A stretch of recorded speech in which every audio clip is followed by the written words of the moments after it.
السلام عليكم ورحمة الله وبركاته متابعين قناة عالم الرياضة.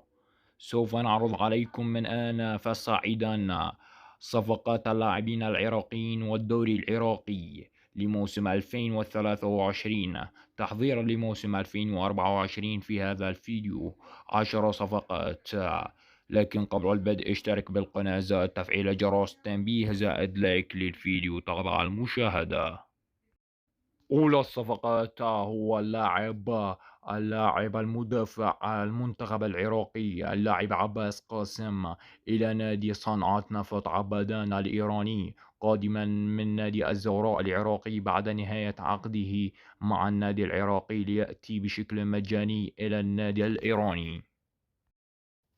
ثانيا، يعلن حارس المنتخب العراقي الحارس فهد طالب بانتقاله إلى نادي صنعاء نفط عبادان الإيراني بعد نهاية عقده مع نادي القوى الجوية العراقي ليأتي بشكل مجاني إلى النادي الإيراني.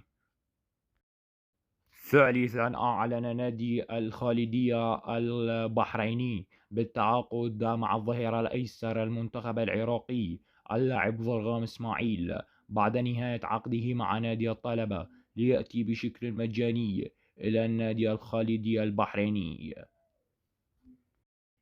رابعا، يعلن نادي الشرطة العراقي بالتعاقد مع المهاجم البرازيلي لوكاس سانتوز بشكل مجاني قادما من نادي نفط الوسط بعد نهاية عقده مع النادي نفط الوسط ليأتي بشكل مجاني إلى نادي الشرطة العراقي.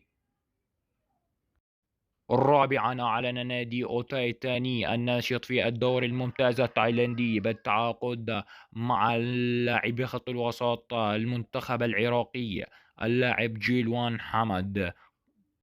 خامسا، يعلن لاعب المنتخب الشباب والمنتخب الأولمبي العراقي اللاعب بلند حسن بتوقيع أول عقد احترافي له مع نادي غراف شابة الهولندي، وبعقد يمتد حتى موسمين قادمين بجوار النادي الهولندي. سابعا، أعلن نادي غوتنبرغ السويدي بإعارة لاعب المنتخب العراقي الظهير الأيمن علي فاضل إلى نادي أوستيكين الناشط في الدوري السويدي الدرجة الأولى لموسم واحد فقط. ثامنا، أعلن نادي مسا رفسنجان الإيراني بالتعاقد مع الظهير الأيسر المنتخب العراقي اللاعب علي عدنان بشكل مجاني قادما من نادي فايلا الروسي بعد نهاية عقده مع النادي الروسي ليأتي بشكل مجاني إلى النادي الإيراني.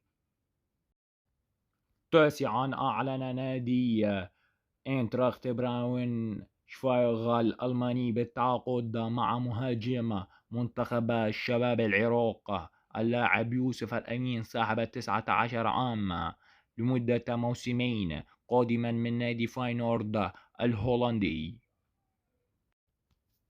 عاشرا وأخيرا، يعلن لاعب المنتخب شباب العراق المهاجم علي جاسم بالعودة إلى ناديه السابق نادي الكهرباء بعد فسخ عقده مع نادي أنطاليا سبور التركي والعودة إلى ناديه السابق الكهرباء العراقي، ويعلن معارا إلى نادي القوى الجوية مقابل 400 مليون دينار عراقي، منها 275 تذهب إلى اللاعب علي جاسم، و125 مليون دينار عراقي يذهب إلى نادي الكهرباء ويعود لهم في الموسم المقبل.